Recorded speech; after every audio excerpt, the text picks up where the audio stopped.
আমার বহু বছর সময় লেগেছে এটা জানতে যে পুরুষ মানুষও কাঁদে। আমার স্বামীকে আমি সুপারম্যান ভাবতাম। আমি প্রতিদিন সকালে দেখতাম সে অফিসে যাচ্ছে, সংসারকে ভালো রাখার জন্য সে কাজ করছে, আবার রাত্রে বাসায় চলে আসছে। তবে সে অনেক বেশি ক্লান্ত। তবে এত ক্লান্তির ভিতরে তার মুখে সেই চিরকালের অনাবিল হাসিটুকু আছে। কোনো অভিযোগ নেই, নেই কোনো বিরক্ত। আসসালামু আলাইকুম, আপনারা সবাই কেমন আছেন? আলহামদুলিল্লাহ, আমরা অনেক ভালো আছি। আজকের কথাগুলো অপ্রিয় হলেও সত্য। সম্পূর্ণ ভিডিও দেখার চেষ্টা করবেন। একদিন তার ছুটির দিনে আমি তাকে রেখে একাই বাসা থেকে বের হয়েছিলাম। কিছু সময় পরে দেখলাম বাসায় ফোন রেখে এসেছি, আর সেই ফোন নিতেই বাসায় ফিরে এসেছি আবার।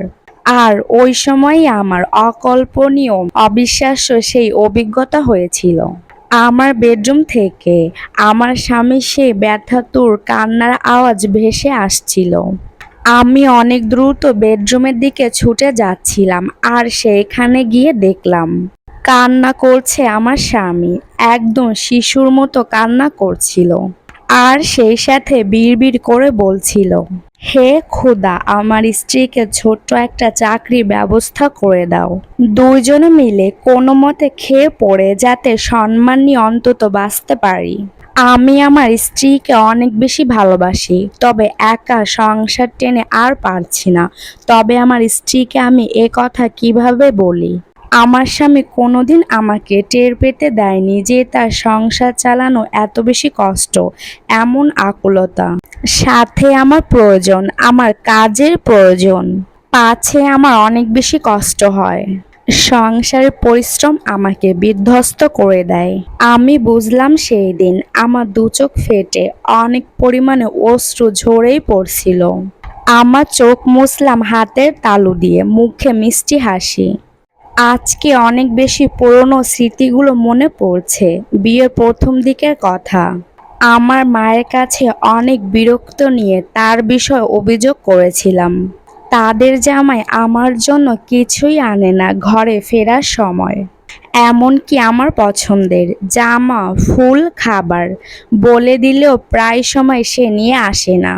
এই সব কথা শুনে আমার মা বলেছিলেন, তুমি নিজে কি কিনেছো ওর জন্য, ওর জন্য কি এনেছো? আমার বিরক্ত চরমে উঠে গিয়েছিল, আর বলেছিলাম সে আমার স্বামী না, তার কোনো দায়িত্ব নেই। কত মেয়ের স্বামী তার স্ত্রীকে কত কিছু কিনে দিচ্ছে, সে এইসবে কিছুই দেখে না, ভিখারি একটা। তখনই এই কথাটা শুনে আমার মা বলেছিল, তুমি কি কখনো তোমার স্বামীকে দেখেছো তার পছন্দের জামা, খাবার কিংবা ফুল বাসায় নিয়ে আসতে? মায়ের এমন কথা শুনে আমি তখনই রেগে স্বামীর বাড়িতে চলে আসলাম। বিশ্বাস করবেন কিনা জানি না, আমার স্বামীর কান্না দেখে সেই দিনের আমার মায়ের কথা আমার খুবই মনে পড়ে যাচ্ছিল। সে তো কখনোই নিজের জন্য কিছু করেনি, সবসময় তিলে তিলে আমাদের জন্যই সব কিছু করে যাচ্ছে। সত্যি কথা বলতে, পুরুষ মানুষ কান্না লুকাতে চায়, সে কাঁদে আর লুকায়। এটা বড় কঠিন খেলা পুরুষের। তার বুকে ভিতরটা যদি আমরা দেখতে পেতাম। ভাঙাচোরা কিনারের সমুদ্র।